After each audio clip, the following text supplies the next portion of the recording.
I'm Carla, for those of you that don't know me, so I run all the active older adult programs, so thanks for coming. We continue to work with Mr. Schleper here, so he's got great presentations, so hope you learn a lot about the dwellings in early Shakopee. Okay. Good afternoon, everybody. Again, my name is David Schleper. I grew up in Shakopee, starting when I was 2 years old until I was 18. Then I left. I went to Australia. I went to Colorado. I went to Washington, D.C. I went to Honolulu, Hawaii. And somehow I ended up back here again. Were you running from the law? I actually moved back here because my my mom had Alzheimer's, and I wanted to be around, you know, for her last few years, and then I ended up staying. And so today we're going to talk about the home sweet home dwellings in early Shakopee, and it's just to get a little start of some of the early buildings that have happened, and then a few things that's happened since then that were kind of interesting. Normally each time at the end, one person gets a book from the Shakopee Heritage Society, but this time I decided to just give everybody one. So this is basically, if you didn't get one, they're on the table, but this is a walking tour of homes in Shakopee, the history of them. It's interesting, but if you look at it, unfortunately, there are a few that are in here that are no longer around. And that's the only problem with ongoing things, is that we keep losing some of those early histories, and that's the problem. But I'm going to talk about basically the home sweet home, dwellings in early Shakopee. Does anybody know what that cabin is there, what that is? This is just a check. Yeah. Is that the ponds? That's no, not the ponds. That's the Faribault cabin. Terrible. Okay. And this was built in 1844. It's now in the landing. It's also interesting because these two people here, we're not sure, but we believe it may be Oliver Faribault and David Faribault. And Oliver was one who had this house, and then later his brother took over. All right, I just thought you might find that interesting. All right, so when we first start out, when we talk about Shakopee, we've talked about this before, but just so that you know, before there was Shakopee, there was also a village here, and 600 people lived here. And they were the Metawakanton Dakota Indians. And they lived in Tinta Otanwa, okay, or also, some people also called it Shakopee's village. You see the arrows there which shows where it is. So it's just along the river here. And when you look at where that was happening, look in downtown Shakopee, and you look at Dangerfields. You know where Dangerfields is? That's right back over here. Okay, that's Dangerfields. So it's heading here, and this is Memorial Park. And across the street from Memorial Park, there's a sign about the Pond Mission. Okay, this whole area was part of the Dakota Indians where they lived. 600 people lived there. And in fact, a few of the ones that are coming up were right here. So this again, here's the pond thing we just showed you. Okay, here's the little thing, that's the thing. This is where the ponds lived. Okay. We also know that there was where the Faribaults lived, which was on the other side of the Faribault Springs. Okay, there were teepees that were along this area. However, it's important to know that it moved. In fact, they found that it moved every so often. The teepees and the teepee tonkas would move around this area. So it's kind of this area in general, but just so you know that. And then the Moors lived right about here on the other side of where the highway is now. And we believe the chapel, that we'll talk about in a little bit, was probably up over there. That's kind of about, so when you look at the highway, when you're heading out, and up over here is where Dangerfield is.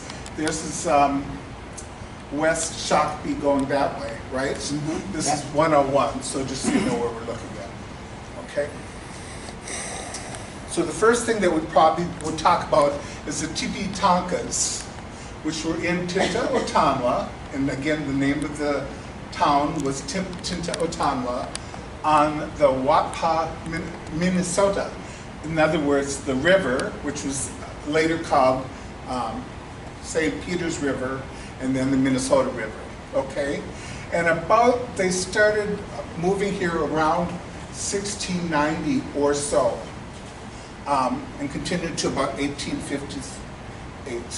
You're saying that the Yes. Native Americans started moving Into this area that was that Tinta Otanwa. They were being They were kicked out? moved from further north, and they moved south along the Minnesota River. Who was here before them then?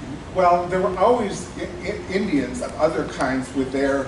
They moved further south, and the Dakota moved in. Okay? What was the question, sir? Okay, I just missed it, so okay. So here, for example, in an 1850 thing, they're talking about a steamboat. And they said, at Shakopee's village above Fort Snelling, a boat made its first landing. This is in the frontier village of Metawakan Sioux. It numbers about 600 souls. It is situated on a high prairie back from the river, about 1/3 of a mile. The lodges are scattered over the plains and probably embrace an area of 30 acres. The fields of corn and potatoes are planted adjacent.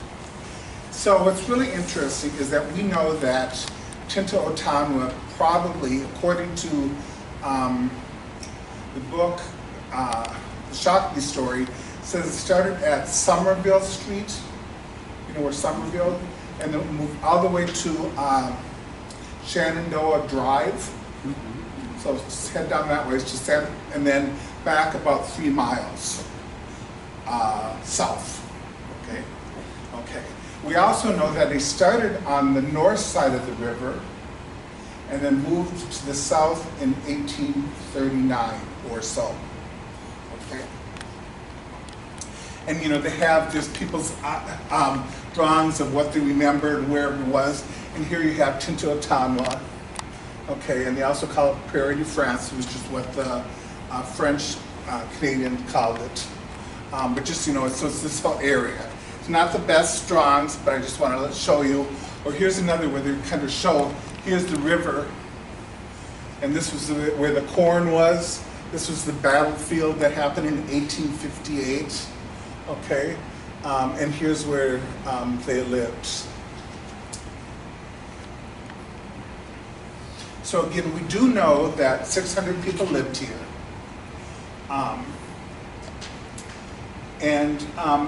We're guessing now, but this is a guess, it was about 55 teepee Tonkas that lived there. And what's interesting is when I think about Indians myself, I think of teepees. But actually what we're building here, living here, were actually Timpitankas, which were big lodges. Because this was a summer planting village. And so it looked kind of like this. You know, so it's kind of interesting because it's basically, looks like little houses almost, really, if you think about it. Okay? And that's kind of what they looked like. This is actually a drawing of someone of it, okay? But it's just interesting. You notice they have this little area above here, and that was usually in the summertime when it was really hot inside, people would sleep up above there. But they also used to put like the furs and stuff that after they did that, they just hang them on that thing there. Okay. And you can see what they look like. You know, today if you go in North St. Paul, there's actually an example of what they look like. So I took some pictures of what they look like up here too.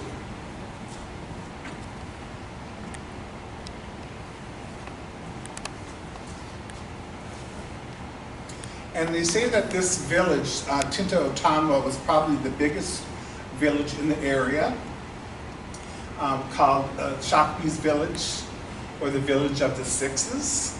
And you remember the name Shakopee, which was spelled like this, that actually means 6.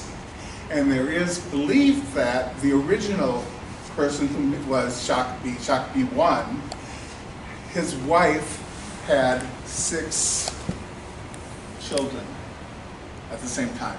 What do you call that? Ţakpe. Well, yeah, that thing. All right. You know, I had a stroke. I can always remember the words, but yes. So that's why they say was called Shakopee. And so then the second Shakopee 2, which is the one that the town was named after, and Shakopee 3 were also there. And I'll show a picture of that. Okay. So again, they talked about Ttäkpe, and they said it's a village on the prairie, and it's because there was an unwooded land on the terrace of the river's south side. In other words, this whole area where we are now probably, and all the way to the river, was just basically prairie. And prairie, they called that was Tinta. So Tinta Otanwa was prairie village. Okay. And here's what it looked inside them. So the floor is dirt though, right? But it was dirt, yes. But because people were walking back and forth, they... Beat it down. But it does look, otherwise it looks very much like this. And people would sleep along the sides. Okay, and here's again pictures that you see, because a lot of villages look very similar to this. This is not specifically Shakopee, but it looks very similar to what it looked like. Okay, so it's basically, they're made of wood and bark, and they're about 20 to 30 feet long, and about 15 to 20 feet wide. And the houses, often the one house would have 4 people in it, within, but sometimes it would have 2, sometimes just 1 in there, okay? And they were only happening, these villages, the Tinta Otanwa area, happened only during the summertime that they lived there. And it stayed there, so that the next year, during the summer, they'd come back here again and again. And after about 8 years, they would be replacing them, and they would move them a little further, a different area, so that the same area wouldn't be overgrown by people. And they move it a little bit over. So example, if you look at the Amazon fulfillment building that they have, that huge thing down there, there was probably where the village was right there underneath that. And there was also one further this way at one point. So it kind of moved around in that area. And before then it was on the north side of the river. It's higher on this side, which is probably why Yes. they moved over here. The They other one's moved flat. that on this side also because worried about any war that would happen with other people. Oh, yeah. And they feel that this side was safer because they had a river you had to get across. Smart, okay? So again, some pictures of that. Thank you, I took the pictures myself. They're beautiful. I do find it very interesting to see what it Yes. looks like. But anyway, what's also interesting is we know that it was the women who were in charge of the excuse me, I can't think of the word. The lodges, okay. It was the women who owned it. The women helped with the roof and also to harvesting the bark in the spring. And they hauled it to the village, but it was the women that actually built it, which I find it interesting. And this is Iron Woman, and she's actually the daughter of Moors who lived right next door in this area also. And if you look at this, is the person. This is actually Shakopee 2, and this is Shakopee 3, or Little 6, okay? And the village was named after Shakopee 2. And it was because he was very accommodating to the white people who were moving in there, okay? Now the second thing that popped up is there were some teepees. They're actually, the name of one teepee is called Teoti, okay? But if you have many, it's called teepee. So I learned that myself. Okay, and you know what teepees look like, you know, kind of like what you figure, what you visualize. And there were teepees in the area, but for the most part, most of the teepees were done during the fall, winter, and spring. And then they moved to the lodges here. Okay. But there are photos, like this was in 1905, and here in Shakopee. Okay, and there you got the teepees right there. It's interesting, the people who are in this picture, they don't have the exact names on here, but they're probably, remember Minnie Other Day Weldon? Some of you may remember Minnie's, they used to call her Indian Minnie, I think they used to call it, okay? Her family is probably part of within here, okay?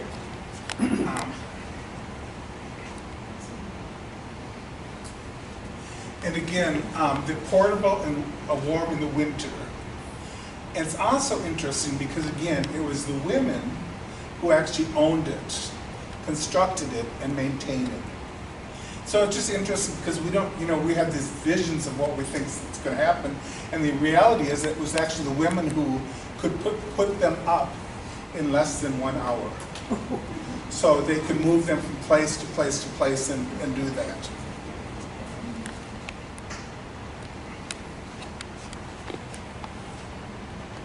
And so you just have some pictures of some of the people who were living here. If you look at Minnie, that we talked about Minnie, she's up there right in the top middle one.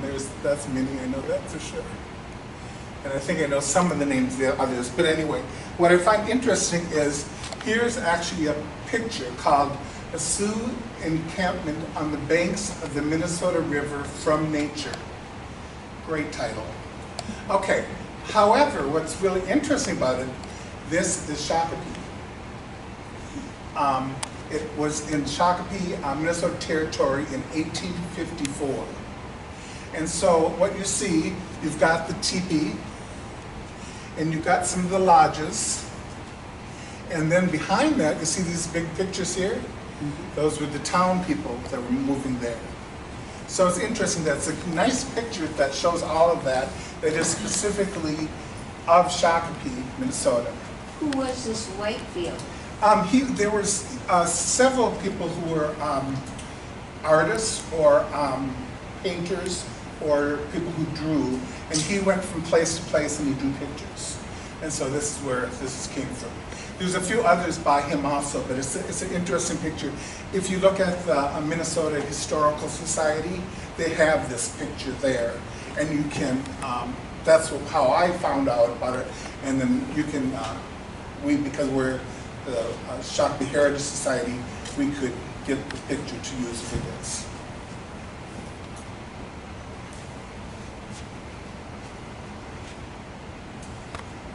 And this is just of the idea of that the teepees are kind of like, you know, you're familiar, I think when you grew up, we used to play with have teepees, you know, you made, so it's the same thing. But it usually was about 12 poles that used to connect together.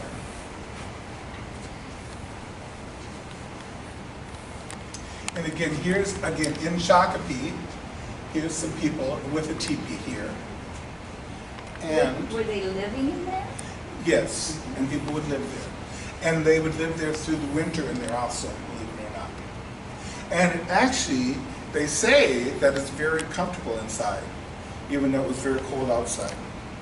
Now, I don't say that because I have experience, and to me it sounds like cold. But anyway, here are again a few others that are just from this area. So Old Shadow, there's a picture, and here's with his teepee. It's hard to see him, but he is there in that picture. He ended up living here till, I think he was 103 years old. And this is Charles Ironheart, and he was in part of the U.S. Cavalry in Shakopee. And that's Hopstina, which is also called Lucy. And she was the mother of Minnie of the day Weldon. And then finally, I just want to show one more picture. Again, this is Shakopee. And this was a picture by Robert Sweeney. And he drew this in the 1850s, playing basically lacrosse on Shakopee's prairie. So remember, you have this area of land that was flat, and it was from the river all the way up, it was flat, and so it was a perfect game for playing on that. So again, it's just interesting because this is actually in Shakopee way back when. Right now, this area, all full of houses, okay? All right. The third thing that pops up, of course, is Oliver Faribault, his wife, who is Wonkin Yankee, also known as Harriet, okay? And they had a trading post, log cabin, warehouse, and a cowshed, okay? And they lived in an area, which is actually on the other side of Faribault Springs, called Prairie de France, which is the French prairie, which was another name for this area, usually called by the people who spoke French and from Canada. They were usually people who were French who also married Indians, so they were kind of a combo of both, okay? And they lived at this place from 1844 to 1949, and then it finally was moved out into the landing in Shakopee, and it's still there now. And that's what it looked like. It's still, that's in the landing now. But it gives you an idea of really what it kind of looked like.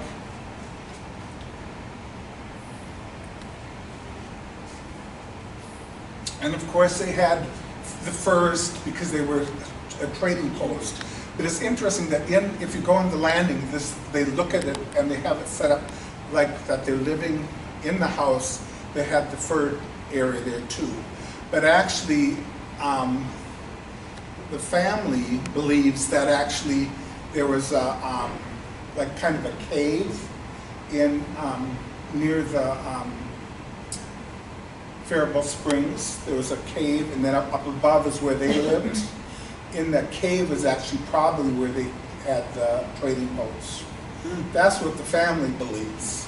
So, and they're probably correct. You know, because it's like what was passed down for the most part.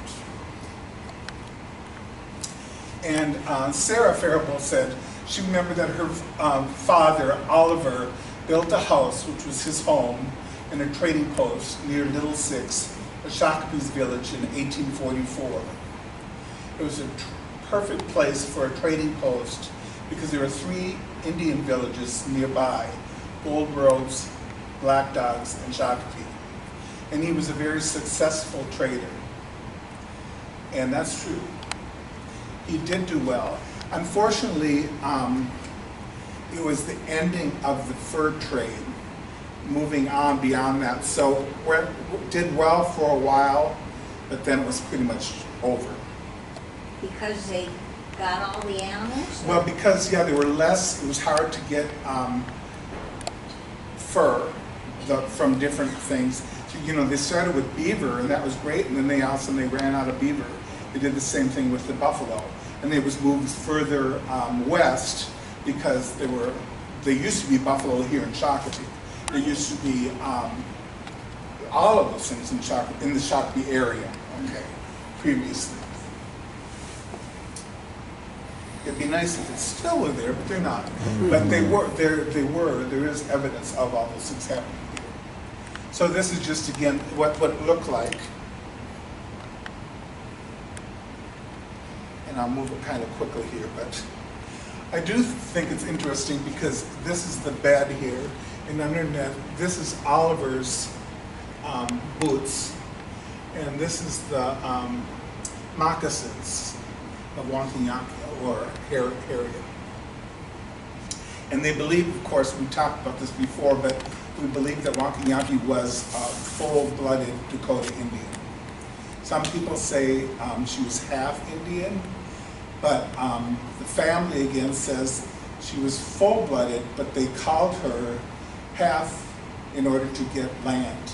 Because at that point they had a special things for people who were half-breeds, is what they called them. And so they followed that. But the family themselves says that she was full. And now, you know, just so you know, the landing, you know, where the landing is here. If you go there, you can actually see the actual teepee and stuff. And again, just pictures from the things. And then again here, where we think that is Oliver and David Faribault. This is the tamarack was the actual tree that was used to build the cabin. And then it was covered with stucco, with logs, not logs, planks, I guess, later. So this is what it looks like later, before they took that off and then had the thing down below. And here showing kind of the process there. And this is Eliza Faribault and Charlie. And they lived there again until until they died, and then their generation, followed generation, and the next generation also lived up there. In fact, there's stories about the one who's now Patricia Cates, who lives in Prior Lake now. She remembers very specifically growing up in that cabin and living upstairs, and you know that she always felt it'd get cold, you know, because there's no heat, there's no water. But she had a blanket which was from buffalo, and that really kept her warm all the time. And that's actually a picture of her, actually, Eliza. She's younger. And so you can see that she definitely is part Dakota. Okay? And some people maybe remember Eliza. Let me see. Yeah, it could be. I don't know if any of you do, but. All right. Next thing that we have is the log chapel. This happened in 1844, 1845. I say kind of for a reason. Okay. There was a priest, Father Revue, I guess I don't know how to say that. He was from France, moved to Iowa, and then moved up into Minnesota. And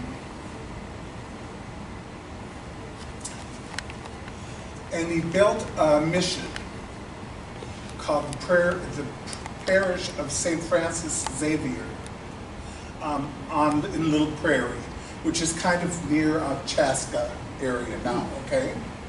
And he lived with the Faribault family who were living there. They had a trading post there. And while he was there, he worked on writing a book and translated it into Dakota, okay? And how did he get help? Remember that the Faribault family could speak 3 languages, okay? They have French, okay? They had Dakota, and then English. Because they worked in the trade, because the mother was Dakota Indian, the father was French, and the children were a combination of all of them, okay? And so they helped him with the translation. So this is Oliver. We don't have a picture, but I think the one I just showed you, I think is him. That's David, and that's the one Alexander, who did Faribault, Minnesota. So this same family, that's their father. I'm confused. Yes. The Dakota didn't have a written language. No, So how did he translate things? because there was a person, and that's coming up next, who helped. And we'll talk about it in just a second, okay? But you're right, that's a great thing. Not the fifth, I think it's the sixth one. We'll show that one. So anyway, when Oliver and Wakinyaki moved here to Tintotawa, he came and brought the chapel here. And he was ready, he built, I mean, it was from the other place, he brought it over from Chaska to here, set it up. We're not sure exactly where, but we think it's probably where Dangerfield area is now.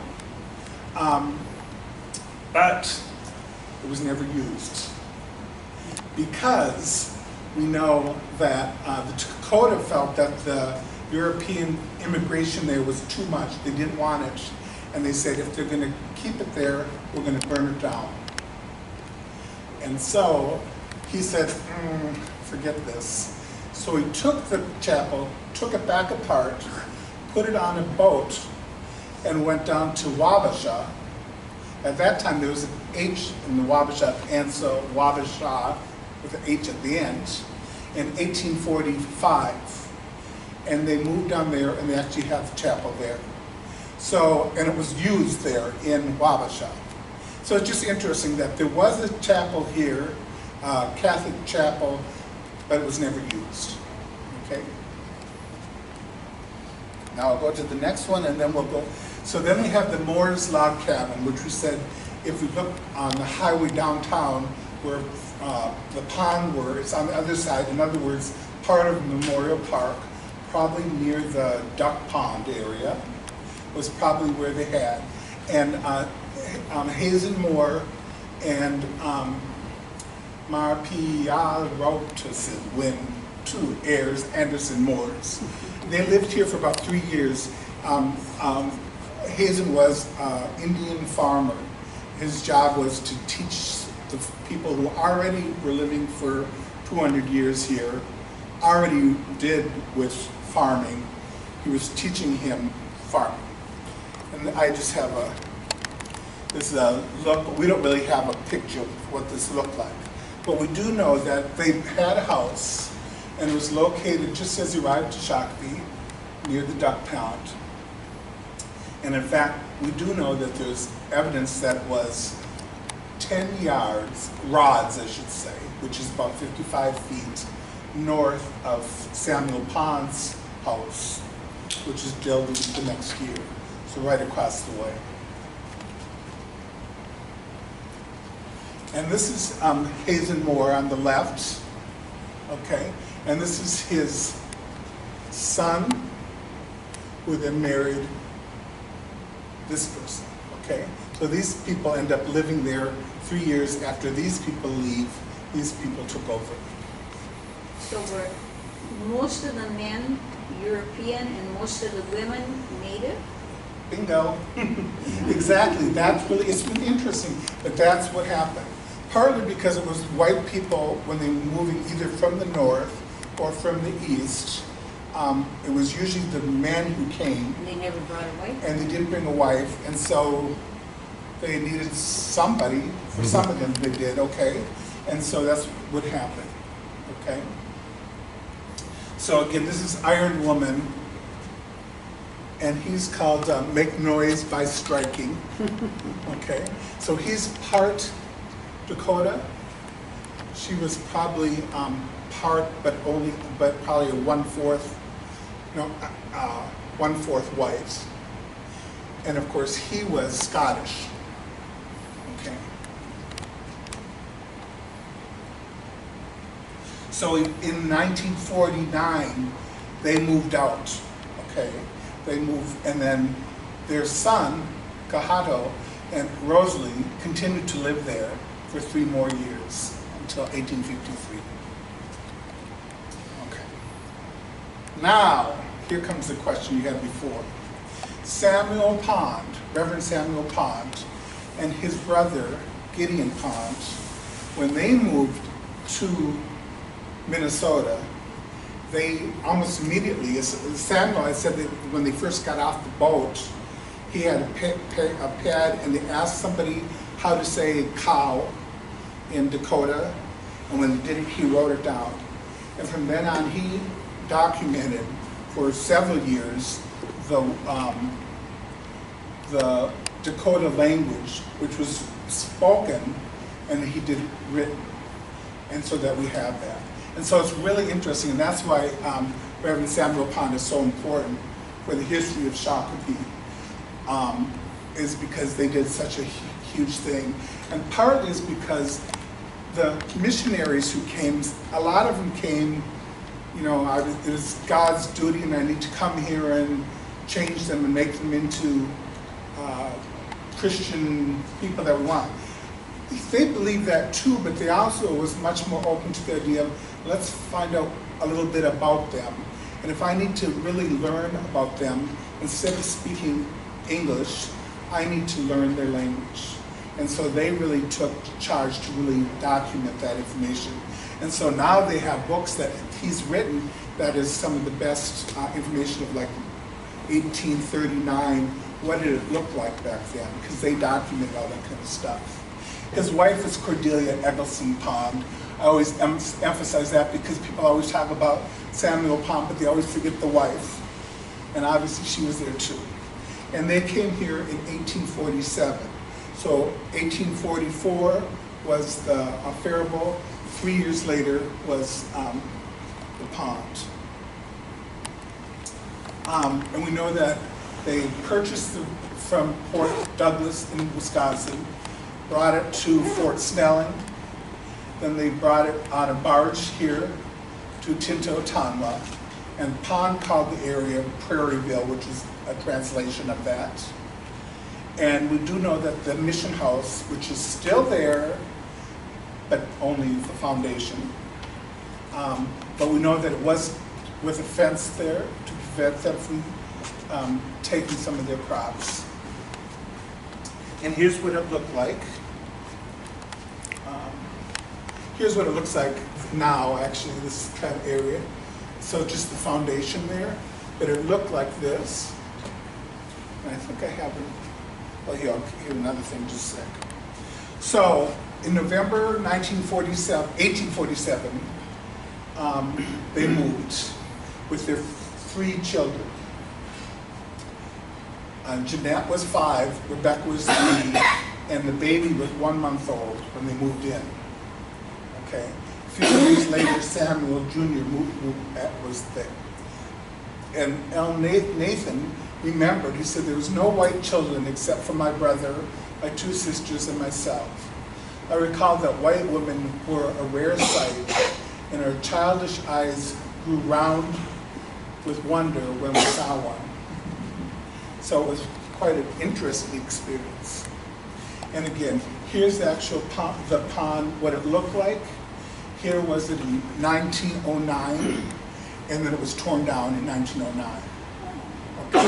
And so it looks like this now. If you go there now, you can see it, the area where it is. It's right across from Memorial Park. Okay, and that area is now where the Shakopee Heritage Society is doing plaques, or not plaques, I guess, signs that will talk about the history of this area. And that will, the first 3, which I think are on the table over there, there will be 3 feet by 2 feet, and they will, the first 3 will come in July, will be actually posted, and eventually all 10 of them will be there, and then there'll also be a kiosk area, which will talk about the ponds, the Faribaults, and the Dakota Indians who lived there. So why did they tear it down? It was old, really old, and it was falling apart. You know, it was one of those things that now you look back and think, duh, they should have taken it, and you know, but that was 1909. They just tore it down. You know, that happens. It's what happens here with buildings. They had a building that was just a couple of years ago, beautiful old building, you know, but they tore it down because no one could. They wanted to build a parking lot there, and so they asked for it. Was free if someone wanted to buy it, but they had to move it. Nobody would do it. Okay. Money, money, money. It's always money, unfortunately. Yeah. Okay.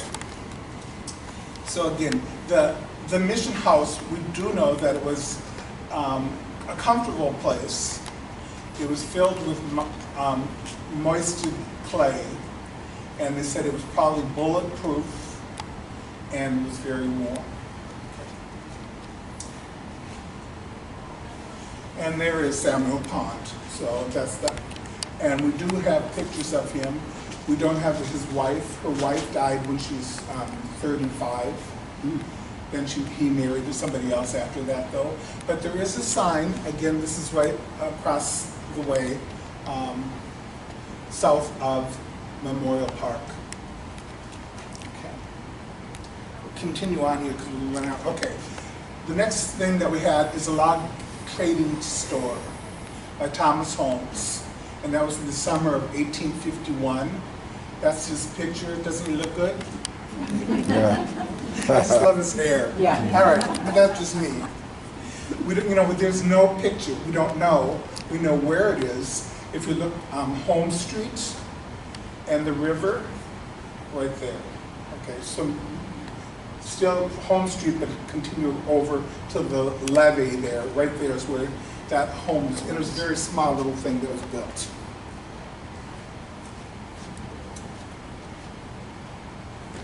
And they said, that for the most part, in this area then, was really hazel brush from 4 to 6 feet high.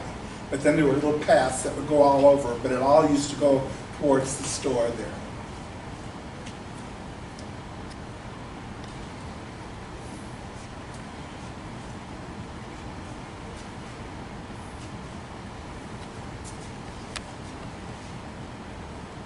Again, it was on the east side of Home Street, and they say that it was actually the line that was built for the logs and stuff like that was actually built right there by Thomas Holmes.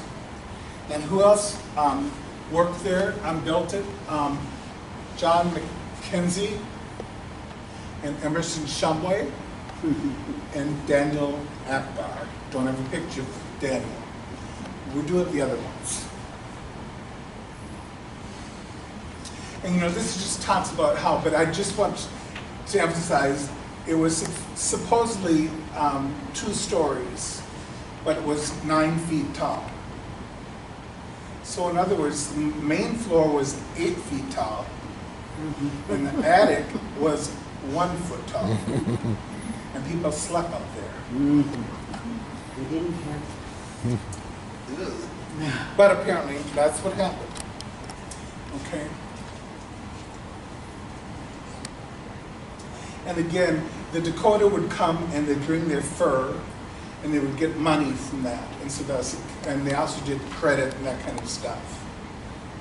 And even when the Dakota had to move west to the reservations, they still would stop there often.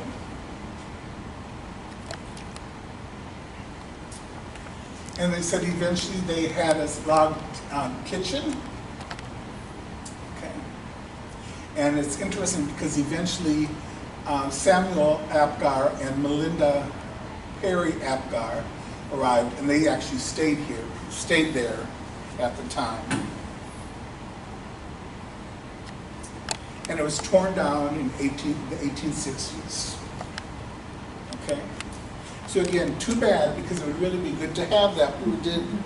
Now, Oliver also had a second building that he did, okay? In the summer of 1852, he built a frame store just a little bit south of the cabin, the log cabin one. In fact, the drawing, if you look at in the Shakopee story, they have here the original one right there by the river there, and then right over here was the store there. So it's very clear. People said it was pretentious because it was built, I guess, big, okay? And I suppose compared to everything else, it probably was.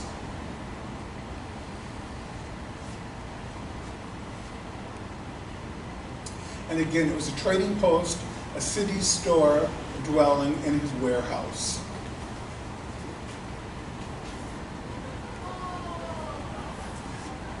And it's also important that at that point, starting in 1853, they started plotting out the city of Shakopee, Minnesota Territory.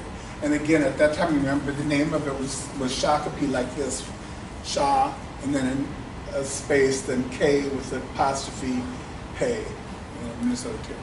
If the Just Native interesting. Americans were here, Yes, and they had, you said, 600 people living there. so Still how could there. this guy come in 1853 and start putting in little, Because some people who were white and had lots of money could do that. I mean, So somebody eventually, already owned it. so basically, yes, it was.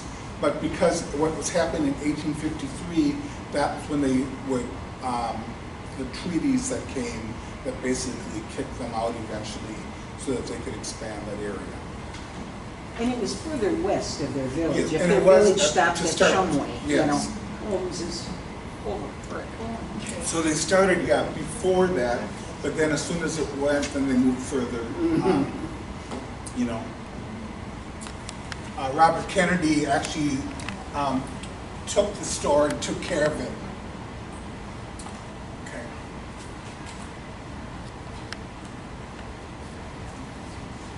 And it's also interesting because Holmes still lived here, and he also, with Daniel's store, they built a lot of other new houses in the area. And I'm going to go kind of quickly here to get through, but I just want to know that the frame store ended up becoming the first saloon in Shakopee. Why is that important? By 1920, there were 27 saloons in Shakopee and 2,000 people. Oh, that many. I would have thought even less. So, What year was I that? just think that's interesting. But again, this was torn down in 1899. Okay. And then, oops. So, and the other thing that's just interesting is that the houses in Shakopee, most of them are no longer here. The oldest ones are not really around except for the Faribault Trading Post. And in 1876, Henry Hines spoke in the 4th of July celebration, and he said that the first dwellings were consisted of a pen in the form of a square, 10 by 12 feet, or 12 by 12, and about 7 feet high. Okay? And that was it. And they often sometimes would have bark of trees just on top for poles. That's really what the original houses were when they first moved in.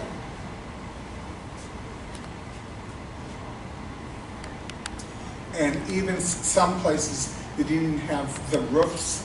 They just used hay on the top of things. And it did take, you know, and that, so here's just, you know, look of what could be, what some people look like. And this is just showing the idea that, you know, they used to put, you know, you hear the pictures of people who had, because there was prairie, they could put it right up over the house also. Sod roofs. Yes.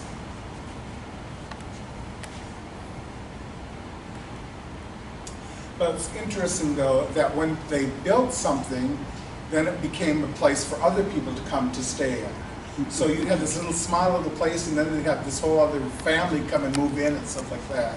And that's kind of the way they did it. And then it became, then there would be log cabins. And again, they said they almost never, they always let people come in. But they said mostly the beginning homes were really shanties. And then within a year or two, they would actually build a whole dwelling. And then eventually it became a house. And then here's the next one, Peter Atwood. This was in 1852. Now it's interesting, I just think to know, when we talk about Atwood and Atwood Street here in Shakopee, Atwood and Holmes were related. So that's how that tie-in of those two. Because Thomas Holmes' sister married an Atwood. So that's how the connection there is there before moving west.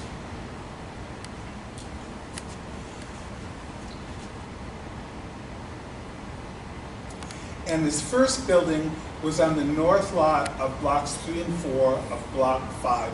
I forgot to get a thing to show where that would be. But it's basically in downtown Shakopee, all right?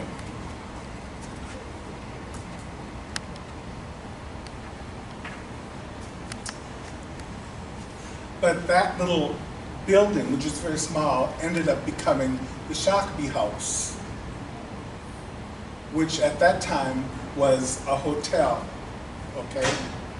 And it was advertised as the only first-class hotel in the city. Now, it wasn't even a city, much less first class, okay? But we do know that within another year, the Wasson House was built, which became the main hotel in the area.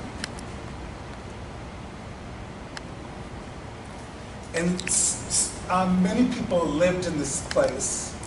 The wings were torn down, and then it was moved to First Street, just a few feet west of Henry Phillips' furniture store, which is on Home Street and Fuller Street, right in between there. And it was torn down in 1889. Now, while he was building that hotel, the place, he also built a second building.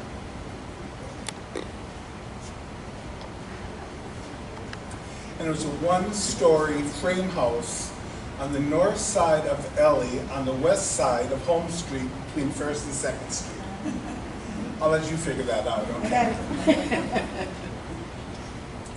But we do know that it was a building, it was there for a short time, and then I think there's actually a picture of where it would be.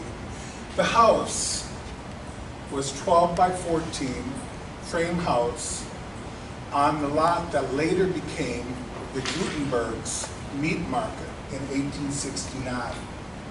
And I'll show you exactly where, oh yeah, here's the next picture. Darn it, it's too hard to see. All right, this is First Street, right? And this is where the American Hotel is.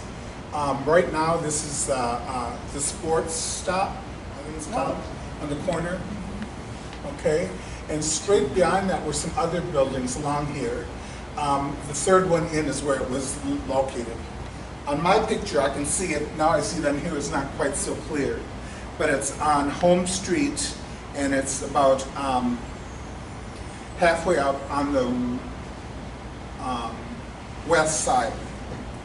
Now, why that's important is because this whole area right here burned down here in Shakopee. In fact, they talk about it in the fire in 1879. They said the wind was blowing and they moved beyond the hotel, National Hotel, to a residence.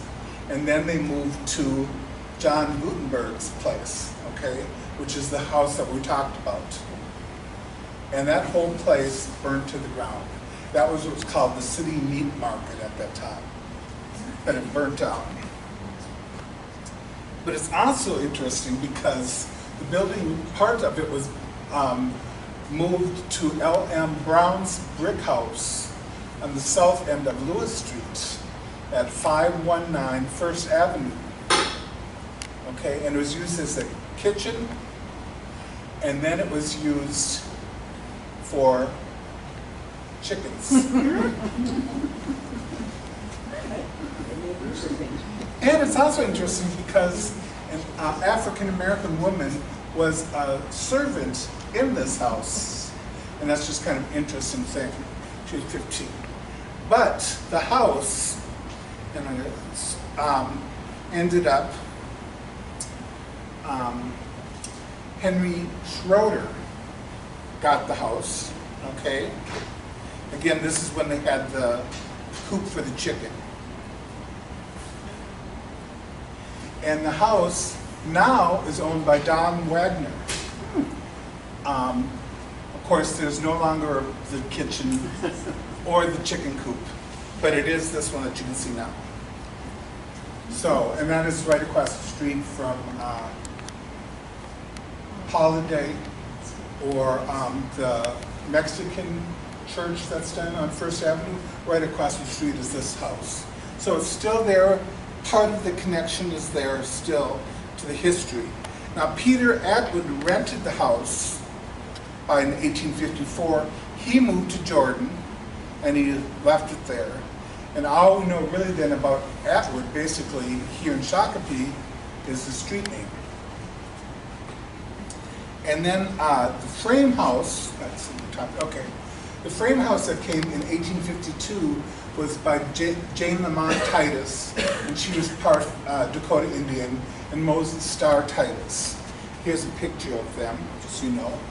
That's Jane Lamont Titus, and his wife, our husband is Moses, and this is their 3 children. They ended up having 4 children. This was probably in 1860, this picture. And they built, I'm going to switch along here, but just so you know, it was close to the pond residence, and here's what it actually looked like. So that was pretty nice at that time. So they moved from the kind of old things going better and better. Now it's just a few years, and this is now is a nice picture, and that's what their house looked like. They were pretty rich. They made some good money. It just happens so. It happens with some of them. Here's another one, quick one, is the Haywood Shanty. This is not really a thing, that's just a picture of the shanty in Shakopee, but it could be that one. But anyway, we do know that it was built on Holmes and First Street in 1852. It was crudely built, and they lived there with their daughter and a servant girl, Mahala Conklin. She ended up marrying Emerson Shumway, but that's a whole nother story. But they ended up taking they moved out by the fall of 1852, and they took the boards of the shanty with them. So darn. But the location became the Coles and Barron store of downtown Shakopee, which is now, let's see, it's H&R Block, I think, area. Is that building? Oh, yeah, the frame shop, it was, yeah, I'm trying to think of their name. Because there were 2 I know, Barons just right across the right street. but anyway, yes.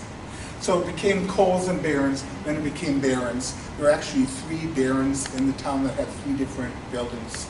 One was across the way, and one was further over there. All right, so just so you know, so then you look at, this is in 1869, you can just see that there were a lot more houses here, a lot of pretty nice houses, really, I mean, built up and stuff like that. It's just kind of interesting. I'm gonna go really quickly here because we're running out of time, but I do want to say that brick houses were really important, and there's a lot of brick houses still around. A lot of them are covered with stucco. Okay? These ones are built in 1865. They're on 411 and 419 2nd Street East. And it's important because, again, it has Shakopee brick. Shakopee are the red brick. Chaska, they had the white brick. LeSueur had kind of this brownish one on top. So it's interesting. That's based on what the river, the soil was in the area. But these houses, these are 2 houses that are from there. And then I'm going to show you a couple one. Octagon House. Have you familiar with that or heard about that? It was probably built about 1865. It was torn down in 1940. It was. You can see a picture here. I'm saying it's right up there. Okay. And it was, and there's actually an article in 1940 saying it was torn down. And this is what it looked like before it was torn down, and then it was torn down. But it's interesting. And then just a quick other thing, the other thing that 1942 to 1957, they had the Page and Hill had prefabricated houses that were built. And they moved in Shakopee in 1842. And here's what they look like. So an example that's still around. These are actually on the historical records here, because this was in 1419 7th Avenue West. What's interesting about them, when they started, 125 were employees here. It ended up being 500 within a couple of months. And many of the positions were filled by women. Here's another example of one, 427 7th Avenue. And what's interesting is that there was a fire. It caused $500,000 worth of damages, and then they closed. So they're only here for 15 years. And there are pictures, you know, of the actual when it burnt down to What year was that, Dave? The fire? This picture itself was The fire, yeah. 1857. No, it's 1919. I was going to say, because I remember it. Yeah, I heard it afterwards, so. Yeah. And finally, I said one more thing before we go. Basement houses, I just want to say this because it's really also really interesting, because it happened a lot in this area. This is a good example. This was usually in the 50s and 60s, 1950s. And this person says, Marion said, I moved into a basement house in 1951. Upstairs was built, I believed, in 1957 or 1958. Mom said first they bought the land and they paid that off. Then they built the basement house and they lived there, okay? And then that was paid off, and then they built the upstairs house. So when you look now at a house, like here's an example of one. I mean, it looks pretty normal, right? Mm-hmm. But they always had, there was a basement that was like a whole, would have a kitchen in it and a bathroom in there. So they would have, and then they'd add on the top ones. Okay, here's another example of them. And then just, and there's a lot of them in town actually. Here's when Doc Huber built the basement house first. And then when the top was finished, Dick and Pat Mertz lived in the basement before they bought at 845 Lewis Street. Okay, so the home, now you can go by and see it, it's at 845 Home Street. Okay, and that's the picture, but it was a basement house first. So I just think it's kind of interesting to realize that there is some interesting history in town, and we're doing better now, but we have to remember that there's a lot of houses, and hopefully a lot of them will save them, because it's a good part of the history of Shakopee. They used All to right. have those house tours. Who Yes. put that on? Was that the Historical Shakopee Society? Heritage Society, Oh, yeah. it was the Heritage Yeah. Society. Okay. Yeah, and we can do those again. Oh, they were fun. I think it would be fun. We do a tour? We have to ask permission for some people, but if they're willing, we can do that, yeah. Yeah, it was, That's normally what we have to do is, you have to ask a few people, because there are a few interesting houses in town that would be fun to go into. Some of the family who live there now would be accepting, some not so, so it just depends. But the potential is there. Okay, any other questions? All right, so that gave you just a short idea of what's happening. There are other pictures in here. I go through and look at these pictures. I go into people's places and I take pictures and stuff. I don't go inside because I figured they probably wouldn't want to. But then just so you know, coming up, on the back of this is the ones coming up. The next one is on writers in early Shakopee. Then there'll be one on the Shakopee in the 20s, 30s, and 40s. There'll be one about American Indians who lived here in early Shakopee, schools in early Shakopee, and then there will be a history fundraiser coming up too, and we'll have more information. We just want to save the date. Are there going to be some of you can't attend one, you like to, is there a chance of another time? too bad. I'm kidding. I only say that because she was my old teacher. Oh, okay. Actually, we will videotape them and it will be online. And we also, if we have a group of at least 15 people and a place, I will present on it. So I can do it, you know, either in the library, here, other places like that too. You showed a picture of Philosophy County. Yeah. Is that the young one or? Yes. She, well, no, she's one of 4 that lives there. Does she Four. live here in this area at all? Does she doesn't know. She's no longer around. But her granddaughter is in prior life. No, I know, she was in my science project Yeah. and she, Oh, okay, so the next generation, yeah. She's not around anymore, but her children are. I know she took a group of us out to search for watercress Yes. in the wintertime, in the running stream. That was Faribault stream there, Yeah. which is still there, although it's, because of the highway there, it's not as like it used to be.